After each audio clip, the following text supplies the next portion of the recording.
Halo, selamat pagi. Apa kabar Anda hari ini? Saatnya Anda menyimak berita Palembang bersama saya, Rusdi Maulana. Kami akan menghadirkan sejumlah informasi menarik untuk Anda dan berikut berita utamanya.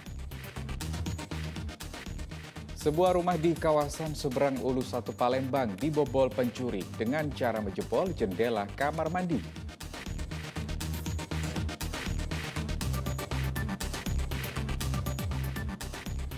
Menjelang bertugas di Papua, ratusan pasukan Batalion Infanteri Raider 200 Bakti Negara menggelar latihan teritorial.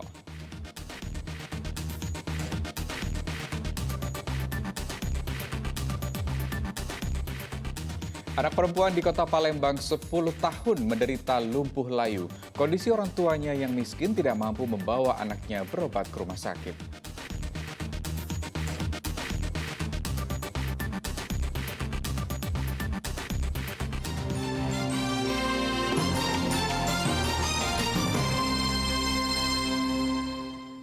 Kita ke informasi pertama hari ini. Rumah di kawasan seberang Ulu 1 Palembang dibobol pencuri. Pelaku masuk ke dalam rumah dengan cara menjebol jendela kamar mandi.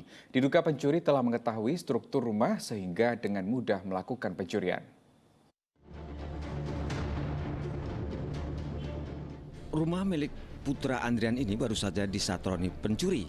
Diduga pelaku masuk ke dalam rumah dengan cara memanjat dan menjebol jendela kamar mandi. Pencurian ini terjadi saat korban bersama dua sepupunya terlelap tidur. Korban baru mengetahui rumahnya dibobol pencuri saat melihat jendela kamar mandi rumahnya dalam kondisi rusak. Akibat kejadian ini korban harus kehilangan satu unit telepon selular. Mendapat laporan dari korban, polisi dari SPKT Polres Tabes Palembang mendatangi rumah yang berada di kawasan Gria Paras Jaya, seberang Ulu 1 Palembang.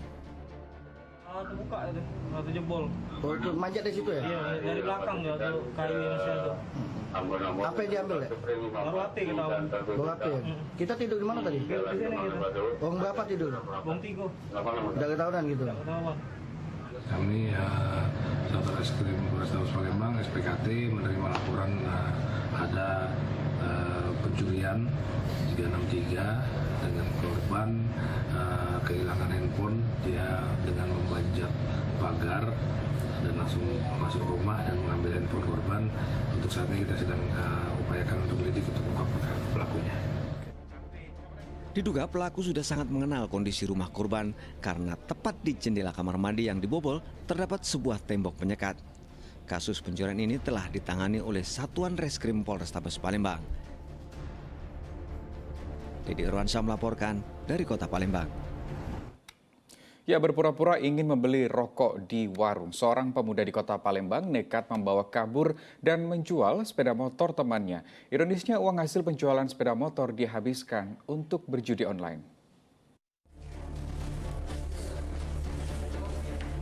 Tersangka Kelvin Pratama Wijaya hanya bisa pasrah saat digelandang polisi ke Mapolrestabes Palembang. Pemuda berusia 22 tahun ini ditangkap polisi atas tuduhan telah membawa kabur dan menjual sepeda motor milik temannya. Ironisnya, semua uang hasil penjualan sepeda motor telah dihabiskan pelaku untuk bermain judi online atau daring. Kejadian bermula saat pelaku berpura-pura ingin membeli rokok dengan meminjam sepeda motor temannya pada 20 September 2022 lalu. Namun setelah korban menunggu berjam-jam, sepeda motor miliknya tidak kunjung datang. Korban baru mengetahui sepeda motornya telah dijual seharga 3,5 juta rupiah setelah pelaku mengirim pesan melalui media sosialnya. Dia korban saat ini dia minjem motor korban ya.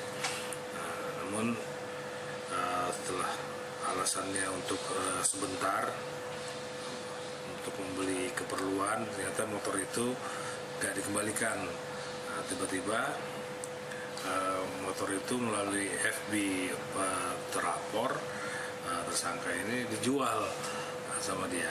Nah, berhasil kita amankan dan dia sempat menjual motor tersebut 3,5 juta dan uangnya digunakan untuk judi slot. Nah, alhamdulillah kita sedang mengembangkan untuk apakah dia memang hanya satu ini atau mungkin ada lagi korban-korban lain. Polisi saat ini masih mencari keberadaan barang bukti sepeda motor korban yang dijual pelaku kepada seorang penadah di kota Palembang. Untuk mengungkap kemungkinan ada kejahatan lain yang pernah dilakukan, Kelvin masih diperiksa di Polrestabes Palembang. Dedi Irwansyah melaporkan dari Kota Palembang. Ya, kita ke informasi lain. Sejumlah emak-emak melaporkan seorang bandar arisan ke Mapolres Pali. Mereka tidak terima uang arisan senilai ratusan juta rupiah dibawa kabur oleh sang bandar.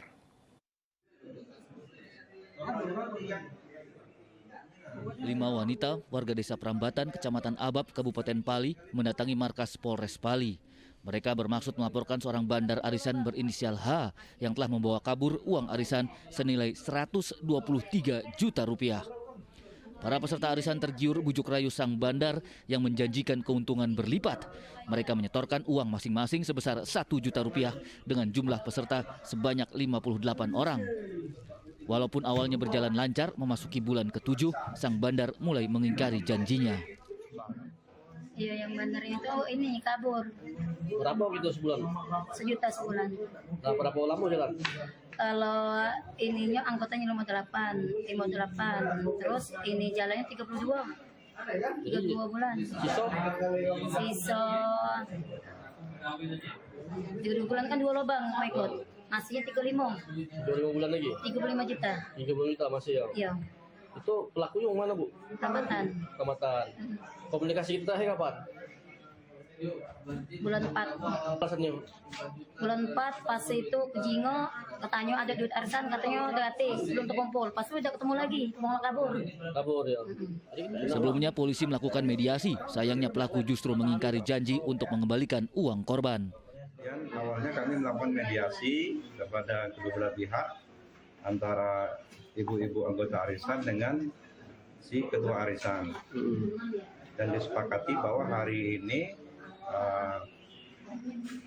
selaku ketua arisan ini akan bertanggung jawab mengembalikan uang anggota arisan ini yang digelapkannya. Namun ternyata sampai sekarang ini yang bersangkutan tidak datang dan tidak bisa mengembalikan uang para korban, sehingga para korban meminta supaya perkara ini diusut dan dinaikkan ke tingkat penyidikan. Guna kepentingan penyelidikan, korban diminta menyerahkan bukti setor yang pernah diserahkan kepada pelaku. Korban berharap polisi segera menindaklanjuti laporan dengan menangkap pelaku guna mempertanggungjawabkan perbuatannya. Dedi Irwansyah melaporkan dari Kabupaten Pali. Ya, polisi akhirnya menetapkan Aibda S, pemilik gudang BBM yang terbakar di kawasan Jalan TPA Keramasan Kertapati Palembang sebagai tersangka. Diduga Aibda S mendapatkan BBM dengan cara ilegal dari Pertamina. Polisi akhirnya menetapkan pemilik tempat penampungan BBM ilegal yang terbakar di Jalan TPA Keramasan Kertapati Palembang sebagai tersangka. Pemilik gudang diketahui seorang anggota polisi yang bertugas di Polda Sumatera Selatan berinisial Aibda S. Bahkan usai ditetapkan sebagai tersangka, Aibda S langsung ditahan unit Propam Polrestabes Palembang. Aibda S yang akan ditahan selama 30 hari ke depan dinilai telah melakukan pelanggaran kode etik profesi. Bahkan Aibda S diduga telah melakukan penggelapan BBM bersubsidi. Modusnya ia mengambil minyak dari mobil tangki Pertamina secara ilegal dan ditampung di sebuah lahan miliknya. Dapatkan ini, yang bersangkutan inisial S ini mengambil dari Pertamina, salah satu Pertamina, kemudian akan diantarkan ke SPBU yang ada di Kota Palembang. Nah, pada saat di tengah jalan, yang bersangkutan mampir ke lokasi tersebut, dikencingkan atau dikeluarkan. Jadi di sini ada penggelapan terhadap barang tersebut, yaitu BBM solar. Bang, dia mengurangi itu dijual dengan harga berapa, Bang? Harga jualnya berapa, Bang? Kalau untuk harga jualnya sendiri, dari setiap 1 liter itu 14.000 sesuai dengan harga pada hari ini. Bang, untuk satu mobil tangki itu kira-kira berapa liter lah dituruninya, Bang? Kurang lebih sekitar 200 liter. Karena satu drum. Kebakaran yang melanda gudang penampungan BBM ilegal ini mengakibatkan rumah dan 10 unit mobil milik Aibda S serta 3 rumah warga terbakar. Meski tidak ada korban jiwa, namun kerugian ditaksir mencapai miliaran rupiah. Polisi akan terus mengembangkan kasus bisnis BBM ilegal, termasuk kemungkinan adanya pihak lain yang terlibat. Dedi Irwansyah melaporkan dari Kota Palembang. Semburan lumpur bercampur gas di Kelurahan Indralaya Indah, Kabupaten Ogan Ilir sudah berhenti. Namun aroma gas yang keluar masih membuat warga khawatir.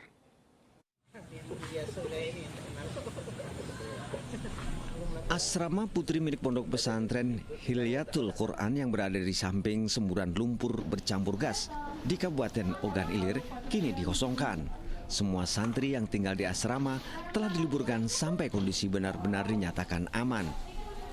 Lokasi semburan lumpur bercampur gas yang berada di lahan milik warga di Kelurahan Indralaya Indah, Kecamatan Indralaya, Kabupaten Ogan Ilir sudah berhenti. Material lumpur dan pasir yang keluar dari dalam sumur sudah tidak terlihat lagi. Meski demikian, bau gas masih terasa di lokasi sekitar. Untuk mengantisipasi terjadinya hal yang tidak diinginkan, warga belum diperbolehkan mendekati titik semburan. Harapannya mudah-mudahan tidak lagi mengeluarkan semburan. Posisinya kita sebagai penerima bantuan dari Pemprov terkait dengan pengadaan air bersih, kita manut bagaimana arahan dan keputusan terbaik dari pelaksana proyek dan Pemprov. Meski gas yang keluar dari dalam sumur mudah terbakar, namun pihak Pertamina memastikan kandungan gas tersebut tidak mengandung racun. Kalau kandungannya sih ini terbaca di gas detektor itu kami punya LLL 100%. Apa itu gas mudah terbakar, Bu. Jadi ada percikan sumber api bisa terbakar. Kalau gas beracun lainnya H2S atau CO, karbon monoksida tidak ada. Itu lama-lama bisa ambles atau gimana? Itu aja lubangnya sudah membesar. Jadi sewaktu ya tanahnya bisa turun. Memang tergantung kandungan gas di dalamnya. Seberapa bahaya? Nah itu belum bisa kita prediksi dan kita kira-kira, Bu. Semburan lumpur bercampur gas di Kelurahan Indralaya Indah ini muncul saat warga menggali sumur bor untuk memenuhi kebutuhan air warga sekitar. Namun pada Sabtu malam terdengar suara gemuruh hingga dari dalam sumur mengeluarkan semburan lumpur. Akibat kejadian ini semua rumah, lahan, dan kebun milik warga sekitar kotor terkena semburan lumpur bercampur pasir. Dedi Irwansyah melaporkan dari Kabupaten Ogan Ilir.